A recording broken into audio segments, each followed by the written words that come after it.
So hey kids, this is a new series we're starting, and we're challenging you to level up your faith by looking at the events surrounding Jesus' death and resurrection.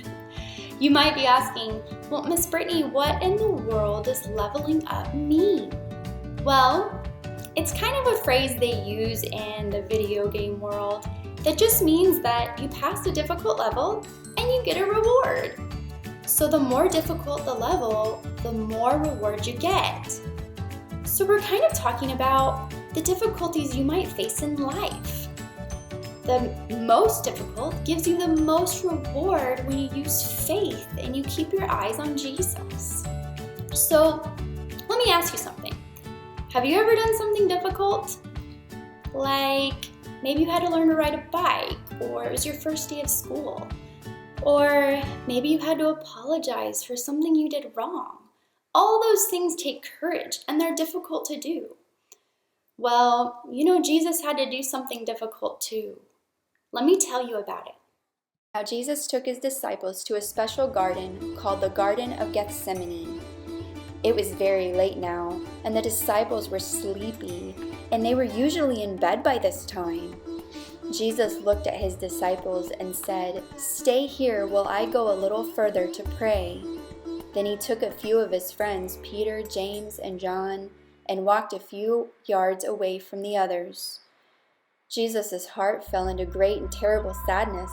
His heart was so heavy that he cried out to God in his prayer, "My Father, if there is any way, get me out of this. But please, not what I want, you. Do what you want." You see, Jesus knew what was going to happen to him the next day. All the shame and the pain of dying on the cross all alone. This night in the garden, it seemed too terrible to bear. Jesus has never done anything wrong. He hated sin and was going to be judged like a sinner and punished as one. This was not fair, but he had to do it. He was the only one that could free you, me, and the entire world from sin and give us perfect life with him. This was hard. So he prayed, "Not my will, but yours, God." Then he went back to his disciples and he found them sound asleep. He said to Peter, "Can't you just stay awake with me for 1 single hour? Stay with me and be alert. Pray so you don't wander into temptation without even knowing you're in danger." Then Jesus went back to pray a second time. He prayed, "My Father, if there's no other way than this, then I'm ready. Do it your way."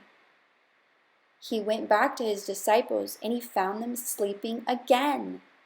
They simply could not keep their eyes open. This time he just let them sleep. And he went back a third time to pray. Then something amazing happened. An angel came to comfort him. We don't know what angel it was, but I wish I knew what the angel had said. Maybe he said, "You can do this. We won't leave you. All of heaven is counting on you." He rose from his knees one last time, and he went to where Peter, James, and John had fallen asleep. He said, "My time is up. The guards are coming for me. Let's go." And the guards came to arrest Jesus and take him to trial. On the next slide, I'm going to post some questions for you to ask with your kids' parents. So go ahead and pause the video when you see the questions and start talking to your kids a little bit about what happened.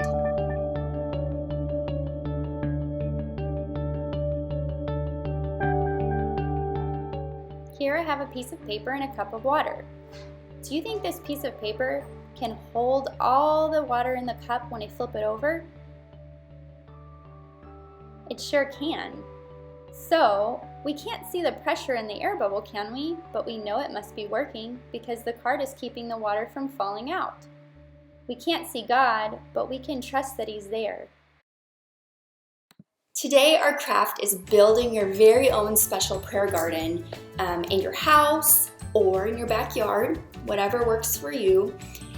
You can use cardboard, you can use pillows, you can use construction paper, you can use a tent, lamps, flowers, whatever you want to build your own prayer garden. And I want you to use it throughout this month.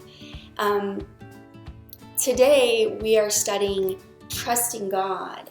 And so I want you to make these flowers with your kiddos.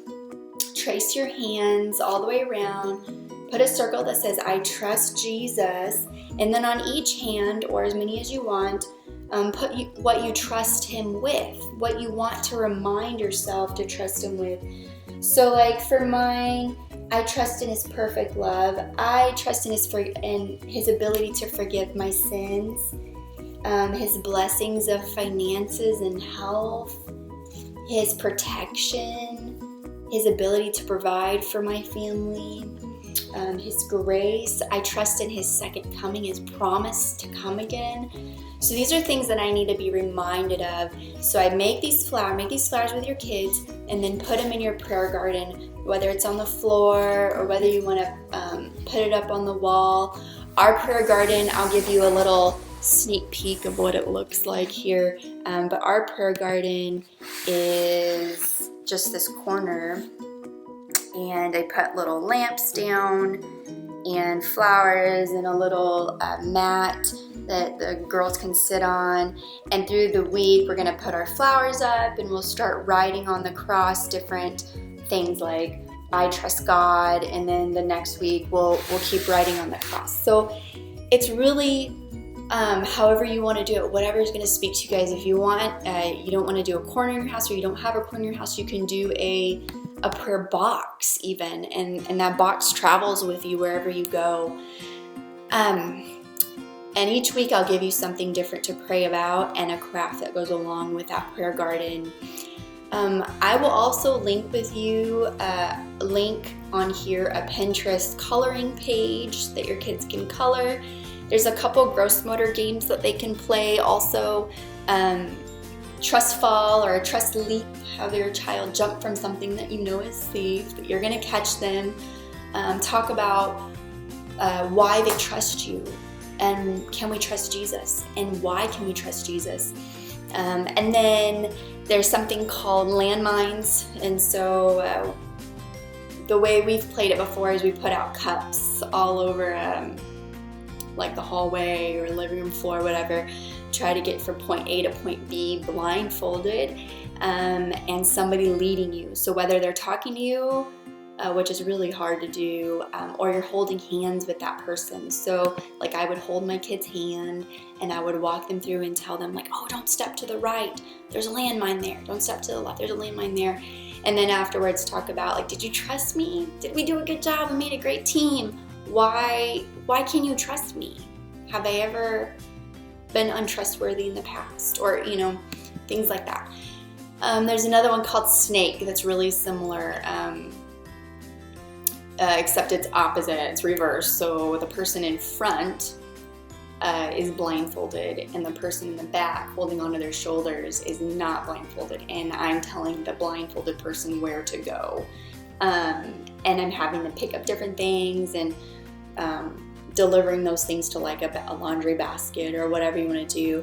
If it's really pretty on Sabbath, how fun would this game be in your yard? Oh, that would be so fun. We may be playing out there for hours. I will link some fun songs for you guys, and our memory verse so you guys know it. You guys, we really miss you. We really miss meeting in church. And I really hope that you guys are all doing well and you're benefiting from some of these ideas. Some families are big, some families are small. God's grace keeps our family one and all. Bye. Today, the Grau family wants to teach you guys the Bible verse, which is in Hebrews 12:2. And how are we going to learn it, Gabe? We're going to sing it. Yes, we are. So we hope you enjoy it. Here we go. 1, 2, 3, 4.